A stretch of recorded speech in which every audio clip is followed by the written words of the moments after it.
Hi, this is RTS 16, and this is my Game Aftershock review of Wargame European Escalation. This is a game that came out a couple months ago at this time, and this is a strategy game, which is really tactical. And I think it's important for me to make a review of this game because everybody I spoke to before buying this game told me not to get it, and I got it, and I really like it. It's amazing. So everybody that told me not to get it were wrong. And that's why I think it's important for me to tell you guys about this game. If you don't know it, I will compare this to being the Arma of RTS. And the reason for that is that it's tactical, it's believable. There's no amazing unit that will take so much punishment that they will beat your entire army all by itself.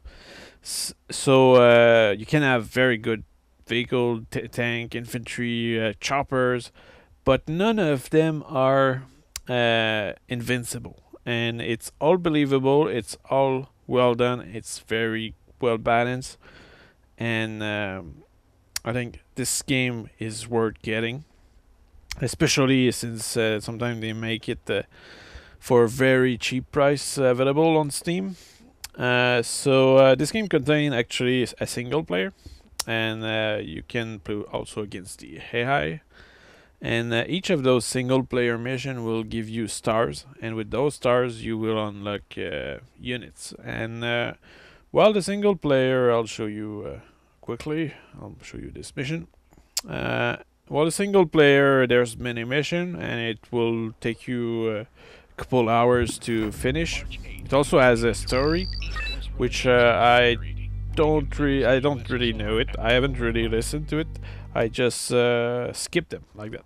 And the loading of the map is really quick, because as you see, I did not cut anything here. It just loaded very quickly. The graphics are really good. I think the terrain look a little flat, but when you look at up close, it's really good looking. And what you can do is look, you can zoom out and see from a satellite view the battlefield, and every unit have a symbol representing them, the military symbol. But you can also zoom all the way down and see what's going on down there. So you can see the soldiers here, different vehicle here, and right now I'm showing the US Army. And this game is actually during the Cold War era, so there's many new units, but there's also many old units. So it's NATO against the Pack of Varsity. And what that means is that you have missile, yeah, but at the same time, missile back then were not super effective all the time. You also have cannons and a flamethrower and all kind of units. Also, another interesting aspect of this game is that unit gain experience, yeah, but they also have supplies, and each unit have some specificity about how they play, how they move. They have a speed, they have an accuracy, they have an ammo damage. Well, explosion and all kind of stuff. So it's very detailed. There's a lot of statistic in this game, and while it may all look the same, but it's not at all. And while the single player, I wouldn't say it's not the main interest. I did not particularly enjoy the multiplayer, the single player so much, but it's a good tutorial for the multiplayer. And I think the multiplayer is where this game is amazing. And the reason for that is that it's all about defeating your enemy using the most unexpected strategies. And that's why it's fun. And yeah, actually, now you can see what it looked like. Some firefight. You can see all the tracers, explosion. And now some pack unit pulling back, artillery shooting, and as you can see, up close it's actually good looking. It gives you a good experience visually. But at the same time, what's a little sad about all the video I saw of this game is that you rarely see that aspect of this game. Because in most cases, you will end up controlling your army from afar. And but that doesn't reduce the fun at all, because it's not a game which is about the look. It's a game about playing, outsmarting your enemies. You see some choppers getting shut down. And there we go. Add a Vulcan cannon. And there's also a wide variety of units in this game. And that's really cool. Yeah, I think you have over 200 units or more. So it's very diversified. And there's multiple mods that you can actually try.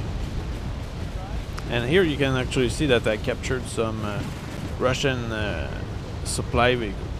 And with those vehicles, what you do is you will have to sustain your army in terms of ammo and fuel.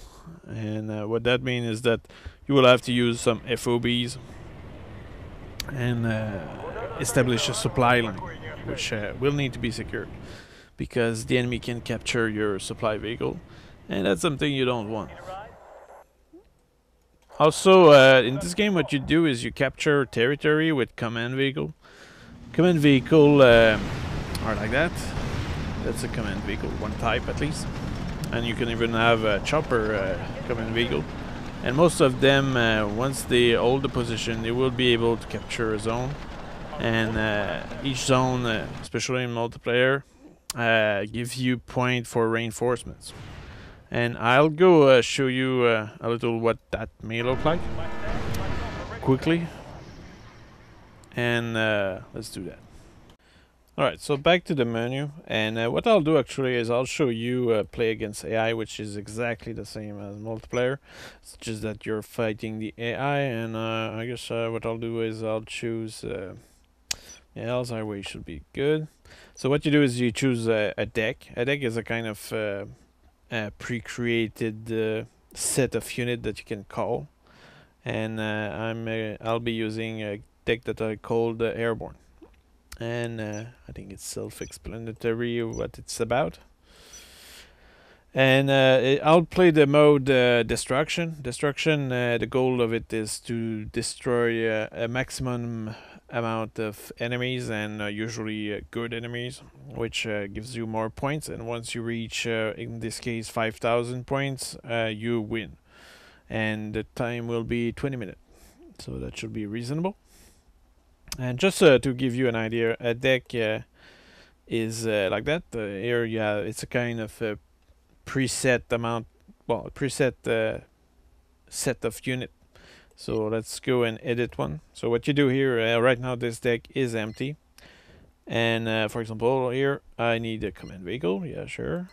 I need, I'll need perhaps some supply. And you can put up to 5 different units per type of unit, actually. So I can put different unit like that. What you're seeing here is just okay. So I have 5 different unit of logistic. I cannot put more than that. And overall, I can put up to 25 units in that deck. And these units will be the units that I'll be using on the battlefield.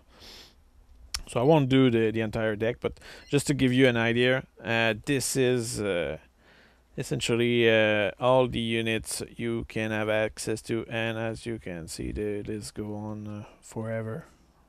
There's so many units. Okay, now that's the recon class I'm entering here.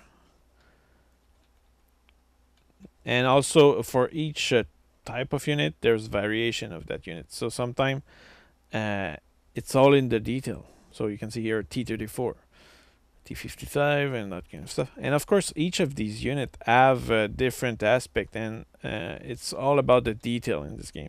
For example, different unit. For example, this is a Leopard 2 A4, and you can see that this Leopard 2 has a range. The cannon has a range of 2.2 kilometer. and a caliber of 120. The accuracy is 10. AP power, that's anti-tank power essentially, of 10, and explosive power of 3. So what that means is that the Leopard tank is really good against other tank, but it has a range of 2.2 kilometer. On the other hand, if you check this other tank right here, which is a Sheridan, the cannon has a shorter range, accuracy of 4, so it's much worse. HE power of 4. That's a little better than the Leopard, so that means that you will be better against infantry on that aspect, but AP power of 4 as well. So what that means is that it's not really good against tank. On the other hand, what's important about the Sheridan is the fact that it will go at it can fire missile at 2.4 kilometers, so it has a longer range actually than the Leopard. And the speed of it is 70 kilometer, while the Leopard, what is it? It's 70 kilometer as well. So Sheridan is similar to Leopard. The difference is that it's using missile as opposed to cannon, and it also has an HMG and 9 missiles, so it can fire 9 times, while the Leopard can fire 30 times. Of course, the Sheridan will be able to fire 15 rounds of cannon. But the armor, of course, of the Sheridan is much weaker. Let's see, you have 2 armor in the front, 1 in the rear, while the Leopard, it's 10 in the front. So, and 4 in the side and 2 in the rear. So what that means is that depending the way you approach the battlefield, all those small statistics that seem, all the same, it's really not the same. You need to carefully plan the kind of unit you want based on the statistic to have the perfect execution of your plan. At the same time, what you can see is the fuel capacity. Sometimes a Leopard has a lot of fuel, but if you go with the Sheridan, it has 600 liter of fuel, while the Leopard has 1,200. So what that means is that the Sheridan will need to be resupplied. And that's all the small detail that make the charm of this game. So let's see this in action. I'll go. I'll play solo against the AI. This way, it will be, let's say, expectable enough for me to comment while playing. And I'll launch this. Once again, you can see that it's really fast loading. I hope. There you go. It's really fast, and once again, the visual is really good looking up close. And this engine, it runs super smoothly. It's not like for the kind of graphic it gives you, this game run really well. So what you do now is you can see that there's different zone, and there's a number on each of these zone. And what you need to do is you need to bring a command vehicle there to get the points, which is the number on the zone. And also some zone have arrows like that.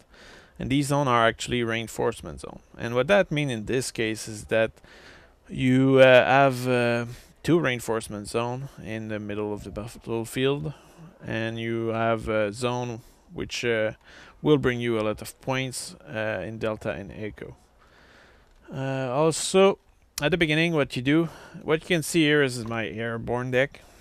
It's a good representation of my approach airborne. And what that means is that here I can call Delta Force. It's mostly that's mostly the interest of this deck, is that I will call Delta Force, and Delta Force are choppers. Well, they're not choppers; they are troops in transport choppers. And what I'll do with these is I'll try to go capture a unit very quickly. And also what you need to consider is that I have 8 units of Delta Force, and if you check, there's actually 3 different chopper I can use. And now you will say, well, what's the difference? Well, it's the speed and the points it costs you. So for example, the first UE, the 1D, it goes at 225 kilometer an hour, while the second UE go at 300 kilometer an hour, and the Blackhawk go at 350 kilometer an hour. But the difference is that the first one costs 20, second one 25, and third one 30. And what that means is that it's a choice that you do in terms of how fast you want to go. So what I'll do here is I'll move my UE and in Delta Force far behind the enemy line. And what I need also is recon. I'll use Gazelle in this case. The Gazelle is an affordable version. There's one 80 points, while the other one is 90 points. The other one has a rocket launcher. But I prefer to have good eyes than paying for it. And what I'll do is I'll bring 2 Cobra with my UE to escort them. It's just a distraction for the most part, but we'll see. Alright, now the other thing I can do, since I'm playing against the AI, I'll be taking risk. I'll bring a UE, and what I'll try to do here will be to secure Bravo over there. So it will be a battle of speed in this case. So I'm using very mobile troops here. These are mechanized infantry. All infantry is mechanized actually. And these are Panzer Grenadiers, so it's German troops. I'm using the second version of the Marder. First version has an autocannon, which is something which is good against infantry, light vehicle, and choppers. The second version actually has Milan missile, and third version are a little better. But all I need is a fast mobile force that will go reinforce my Delta Force. Also, I guess I could put some Chasseurs, which are a cheap unit, very good for close range, similar to Delta Force, but these will be using vehicle. Now I'll use some Milan to escort my troops. It's Milan are anti-air, but I will bring reinforcements to Bravo over there. Now, of course, the fact that I will be striking Bravo is risky because I will leave open the right side of the battlefield. Okay, so what else? I guess I should probably bring 2 units of Cobra. And there we go. That's my FOB, which I'll use for reinforcements. And what else? Support vehicle. I can bring some tanks, but I'll wait until my reinforcement zone is activated over there. And okay, I'll bring some Bradley just for the show. And what else? Now, as you can see, I have troops from different nationality, and it all goes according to the doctrine of this deck. So let's start this. Now the game is starting. I will order my chopper to go attack Bravo. I'll order my vehicle to move to Echo at least, because I don't know if I'll be able to secure Bravo at all. And right now what I decided to do is I move my command vehicle, which is an hotel, but normally it's wise to keep a command vehicle there. As soon as you move your command vehicle, you lose control of the zone.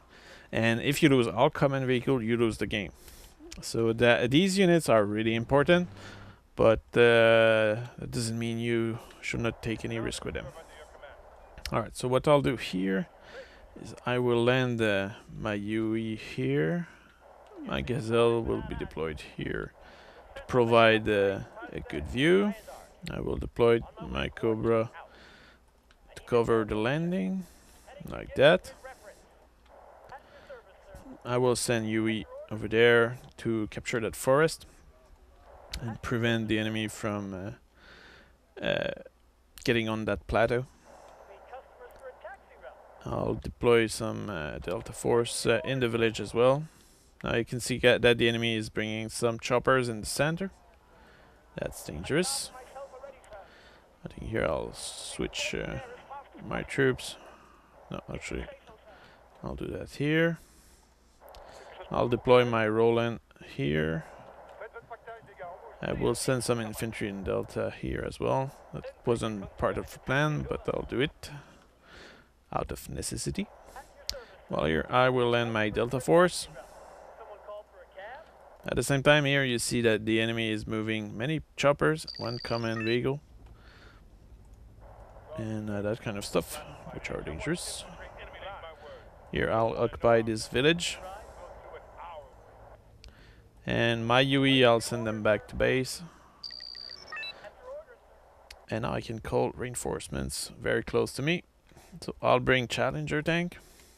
There's some enemy chopper over there. I'll bring some Chaparral, which are good long range anti-air. Alright, let's see what's going on here.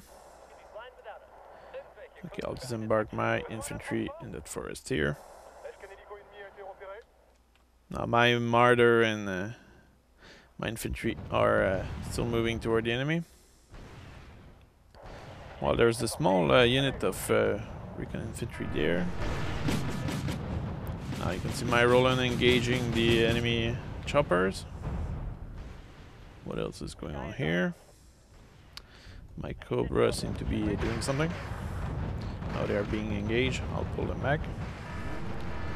And I will deploy my infantry and Marder in the forest around to improve the security. At the same time, I will need more reinforcements, since there's a large amount of chopper moving around. I will call some Roland, which are good anti-air, or acceptable anti-air, I should say. Sometimes the enemy are pushing on my right side, as I expected. Oh, they even have some infantry over there. So embark my Panzer Grenadier and engage them with missile. At the same time, here my Panzer Grenadier are intercepting the enemy command vehicle.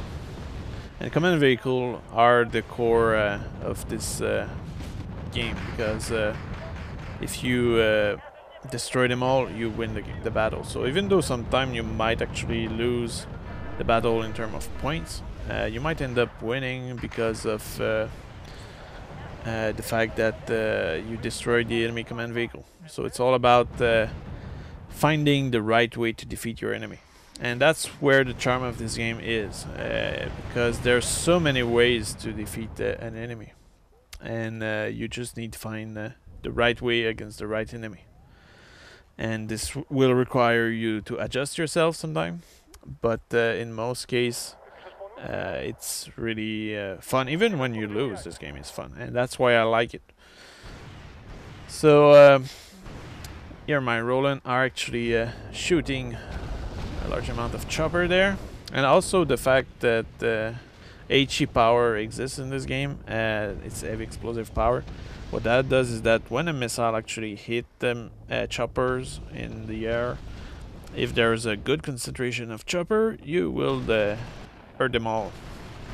So sometimes you need to be to pay attention closely to what's going on, because for example, the Chaparral only have 4 missiles per unit of Chaparral, and what that means is that they will run out of ammo very quickly. And as a result of this, many people say, oh, it's not good. But yeah, at the same time, you have a 4-kilometer missile range. So what you do is you just make them followed by a Jupiter vehicle, which will resupply them. So that game, all the constraints are included in this game make it fun. Because if you don't play well, you will get home, and you need to think about nearly everything. And that's what I like about this game, is that there's a certain refinement about all the consideration you need to have while playing this. And also the fact that no unit are invincible makes it really enjoyable, because in many RTS, it's like, oh, I'll produce this invincible unit which will crush you totally, and people spend a lot of time in this. In this, you can call very strong unit, but if you don't use them right, or well, I should say, you will get destroyed, pretty much. So it's all about playing in a believable way. For example, here, my Delta Force, they are concealed in the town. And Delta Force don't have long-range missile. They have rockets, which are only good at close range. And what that means is that if you're not paying attention, they will get destroyed. And here the enemy actually did manage to put up a flanking maneuver on me. So what that means is that I'm actually blind on that side. So I'll call a recon unit, because right now I'm probably missing some of the action going on. So I'll call some recon. And the thing is that the recon cannot see through a tree, you know. If the unit is concealed, you won't see them.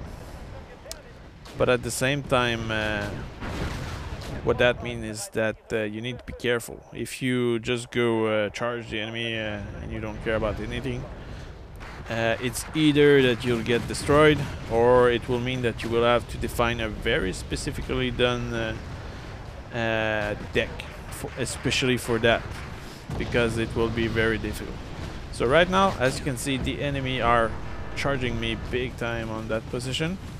So it's a very tricky situation right now. Some of my troops are even routing.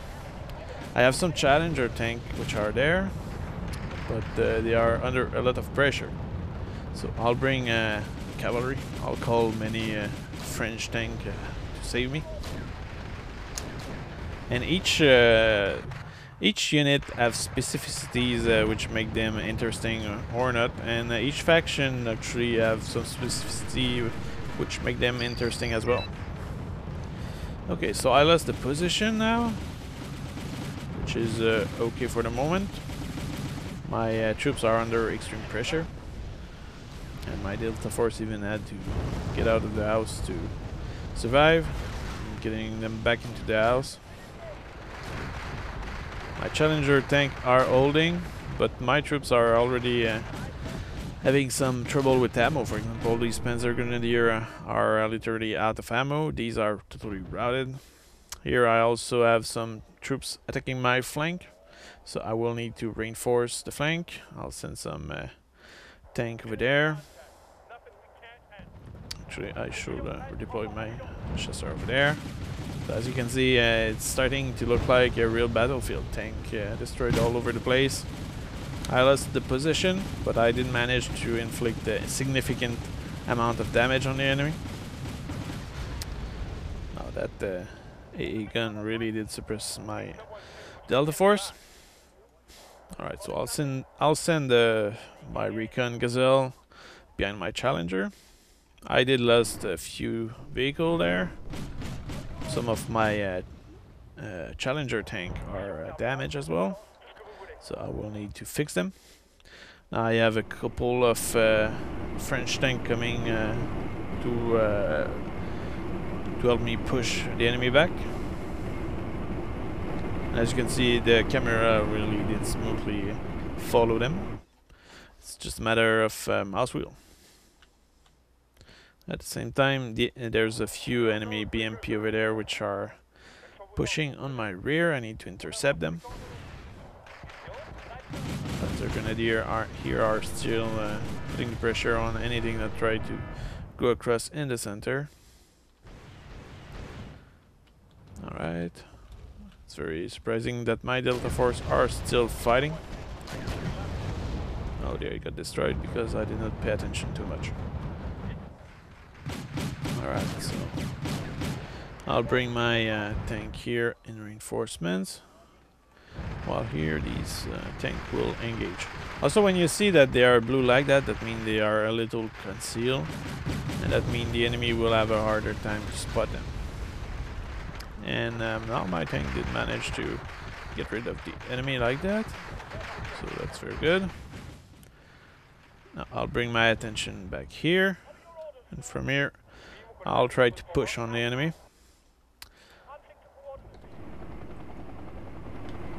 And now I'm making a tank attack.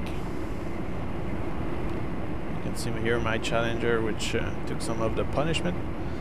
but they are heavy tanks, so they can handle it, but at the same time they are not immortal.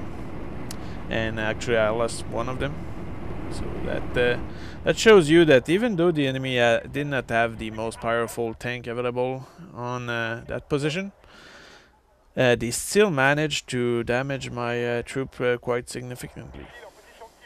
Not enough to totally secure the area, but they did well nonetheless. So what seemed to be happening here is that the enemy are pulling back, and as a result of this, what I'll do is I'll chase them, while here my chasseurs, which are a good infantry at close range, are engaging enemy vehicles which are there. It's very fortunate that I had those chasseurs there. I'll send some helicopter supply. Oh, at the same time here there seems to be some vehicle. I will defeat them. So as you might notice, I lost all my Delta Force, and I even lost the vehicle, the command vehicle, which was a chopper that I used to control that zone. It's right there. It was a UE command vehicle. But I still did manage to inflict significant loss to the enemy. Okay, so what's going on here? No, the enemy are engaging my tank with missile, so I need to get close or closer, because now my tank here don't have the range necessary to engage the enemy. And this is something which is really interesting in this game, is that you can use missile units which are not necessarily heavy, but they can still destroy tank, and it's like a good reflection of reality, because missiles are a game changer when it comes to the battlefield. So my tank are now chasing down the enemy recon unit, which was here, and they're managing to evade the shots. Oh, there we go. That took a hit. It's not destroyed yet, but it's panicked, so they probably won't fire, and there we go, explosion. Alright, so what's going on here? I will move my tank here to secure my right flank. This Puma is now empty of supplies, so I will bring him back to the FOB to refill it. And now I'll move these back here. So right now what I'm doing is I'm actually resupplying my troops. And now there's also those Cobra, which I did not engage yet too well. And some people like Cobra, and but it's really hard to be good with choppers in this game, because there's so many anti-air that it's most likely that you'll get destroyed if you're not careful. And that's what is fun about this game, is that you might be like, oh look, I have those invincible challenger with me, and they will defeat everything. But you might end up getting ambushed by a bunch of infantry in a forest, and they will destroy your best unit, which costs you a lot. So you need to be careful about everything in this game. And that's what I like about it, is that you cannot play like an idiot. You need to be careful, you need to take into consideration the type of opposition you have, and you sometimes not attacking or not moving is the best solution, and even sometimes pulling back might be a good solution. And especially when it comes to artillery shooting on your infantry, might be a good idea to pull back and just let them bombard the forest that you used to occupy. And there's many type of artillery. I'm not a big user of artillery in this deck, but the artillery can play a big role. And there's even MLRS, which are multiple rocket launcher, that will rain fire on your troops or your position, or the enemy position. Now you can see that I'm pushing with my tank, and that seemed to be a good move right now, because there's no opposition. At the same time, it's very likely that the command vehicle, which is holding this zone, is hidden somewhere. But I'm playing against an AI, so right now it's not really hard. I had a fairly easy time against the AI so far. And here I'm getting engaged by something. Okay, so my thing are getting shot at by an anti-air, which was concealed in the forest. And there we go, I killed it. And now I have the point necessary to have the victory. So I hope this video did show you what this game is about. And I hope you enjoyed it. And I think I'll make a few more videos of this game because I really like it, and sometimes just admiring the way you defeat your enemy is very entertaining. And I'll see you for next time.